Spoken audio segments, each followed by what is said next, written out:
কিছুক্ষণ পর নানাভাই আমার কাছে এসে বলল, আরোহী ম্যাডাম, আগামীকালকে আমাদের গঞ্জে একটি বিরাট বান্নি মেলার বসবে। আরোহী ম্যাডাম, কালকে কি তুমি আমার সাথে ওই বান্নি মেলায় যাবে? যদি যাও তাহলে তোমাকে অনেক সুন্দর সুন্দর জিনিস কিনে দিব। সুন্দর সুন্দর জিনিসের কথা শুনে আমার মন আনন্দে নাচতে শুরু করল। আমি বললাম, নানা ভাই, সত্যি তুমি আমাকে খুব সুন্দর সুন্দর জিনিস কিনে দিবা? নানা ভাই বলল, হ্যাঁ রে পাগলি, হে, আমি তোকে খুব সুন্দর সুন্দর জিনিস কিনে দিব। তুই যাবি আমার সাথে কালকে? আমি বললাম, নানা ভাই, অবশ্যই আমি তোমার সাথে যাব। আমি যদি তোমার সাথে যাই তাহলে তুমি আমাকে কি কি কিনে দিবে? নানা ভাই বলল, তুই যা চাবি আমি তাই কিনে দিব। আমি বললাম, নানা ভাই, তুমি সত্যি বলছো? আমি যা চাইব তুমি তাই কিনে দিবে? তারপর নানা ভাই বলল, হ্যাঁ গো ম্যাডাম, হে, তুমি যা চাইবা আমি তাই কিনে দিব। আমি বললাম, আচ্ছা ঠিক আছে নানা ভাই, আমি তাহলে আগামী কালকে তোমার সাথে বান্নি মেলায় যাব।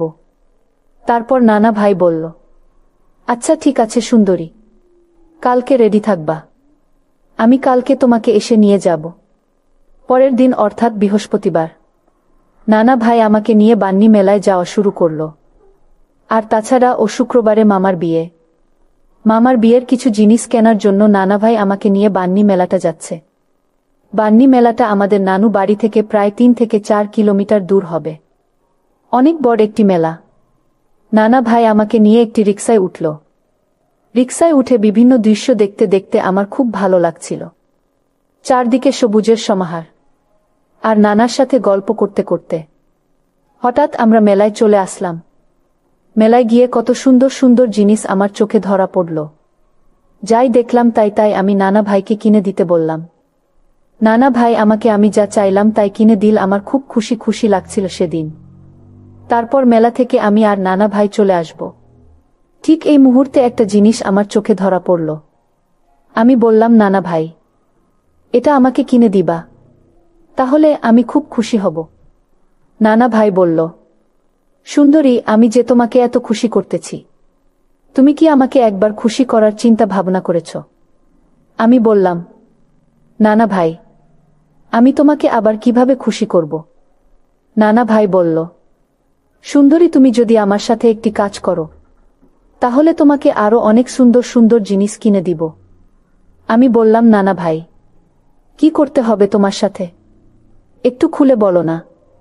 নানা ভাই বলল, তুমি যদি আমার সাথে এক রাত থাকো তাহলে তুমি যা চাইবে আমি তাই দিব।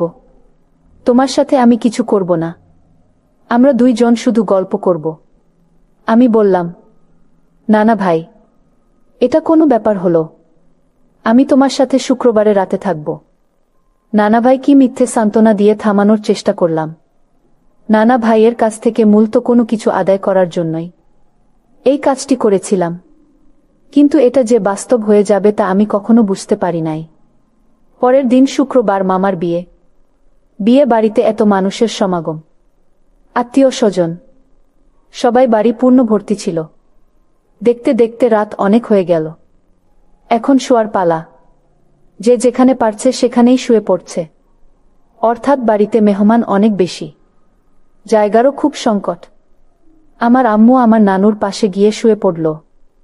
আরও অনেক মানুষ। কোথাও শোয়ার আমি জায়গা পাচ্ছিলাম না। অবশেষে আমার আম্মু বলল, মা আরোহী, আয় তো দেখি, তোর নানার রুমে নি জায়গা আছে? তোর নানা রুমে যদি জায়গা থাকে তাহলে তুই তোর নানার সাথে শুয়ে থাকবে। তুই তো ছোট মানুষেই, সমস্যা নাই। তারপর আম্মু আমাকে নিয়ে নানার রুমে গেল। নানা রুমে গিয়ে দেখে সেখানে কেউ নাই, শুধু নানা একা শুয়ে আছে।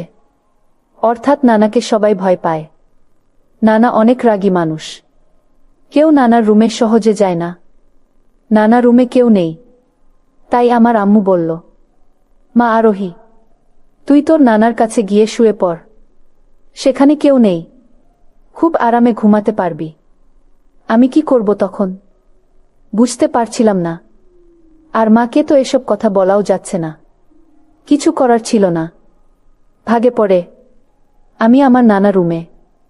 নানার সাথে শুইতে হলো। নানার সাথে শুয়েছি, কোনো সমস্যা নাই। নানার মনে যে এমন কিছু, তা তো আমি জানতাম না। আমি নানার সাথে গল্প করতে করতে কখন যে ঘুমিয়ে গেলাম বলতেই পারি নাই। গভীর রাতে ঘুমের মধ্যে হঠাৎ আমি অনুভব করলাম কেউ আমার সাথে এক অন্যরকম আচরণ করার চেষ্টা করছে, কিন্তু আমি ভয়ে তখন কোনো কিছু বলি নাই। যখন দেখি লোকটি আমার সাথে খুব বেশি খারাপ আচরণ করছে, তখন আমি চোখ মেলে চেয়ে দেখি আমার নানা আমার সাথে এক অদ্ভুত আচরণে মেতে উঠেছে। আমি বললাম, নানা আপনি আমার সাথে কি করছেন? নানা বলল, শোন আরোহী, আমি যা করছি তুই আমাকে তা করতে দে। তোকে আরো অনেক বেশি খেলনা, অনেক বেশি মজা কিনে দিব। আর আজকে আমি তোর সাথে যা করছি তা যদি তুই আমাকে করতে দিস, তাহলে এই যে দেখ এখানে 5,000 টাকা আছে, এই টাকা আমি তোকে দিয়ে দিব। আমি বললাম, সত্যি নানা, তুমি আমাকে এই 5,000 টাকা সবগুলো দিয়ে দিবা? নানা ভাই বলল, হ্যাঁ রে সুন্দরী, হ্যাঁ, তুই যদি আমার সাথে এই কাজটি করস তাহলে আমি তোকে 5,000 টাকা সবগুলো দিয়ে দিব, সাথে আরো অনেক সুন্দর সুন্দর খেলনা কিনে। তারপর নানার এই খেলনা আর টাকার লোভে পড়ি আমি নানার প্রস্তাবে রাজি হয়ে যায়। কি বলবো বন্ধুরা, তখন আমার বয়স ছিল মাত্র 12 বছর। সামান্য কয়টা টাকার লোভ দেখিয়ে আমার সাথে যা করল তা ভাষায় প্রকাশ করার মতো না। তাও আবার আমার নিজের নানা। সেদিন নানার এই ভয়ঙ্কর আচরণে আমি খুব কষ্ট পেয়েছিলাম, অনেক কেঁদেছিলাম। তারপরও আমাকে নানা কোনোভাবে ছাড় দেননি। ঘাটের বুইড়া বয়সেও তার এত পাওয়ার, তা আমি কখনো ভুলতে পারবো না। সে আমাকে পুরো তছনছ করে দিয়েছিল। বন্ধুরা, আমি তারপর প্রায় 1 মাস পর্যন্ত অসুস্থ ছিলাম। অনেক কষ্ট হয়েছিল আমার, তবুও কাউকে বলতে পারছিলাম না, কারণ কাউকে বললেও কেউ বিশ্বাস করত না। আমি আমার নিজের নানার দ্বারাই আমার জীবনের প্রথম সর্বনাশটা হয়ে গিয়েছিল। এটি আমার জীবনের একটি কালো অধ্যায় ছিল। খুব কষ্ট পেয়েছিলাম, খুব দুঃখ পেয়েছিলাম এই ঘটনাটির জন্য। এখনো পর্যন্ত যখনই এই ঘটনাটি আমার মনে পড়ে, তখনই খুব আফসোস করি, খুব অনুশোচনায় ভুগি।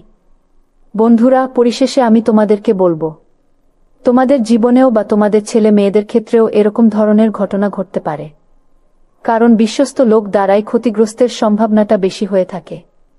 এটাই পৃথিবীর চিরচারিত নিয়ম, যা যুগ যুগ ধরে ঘটে আসছে।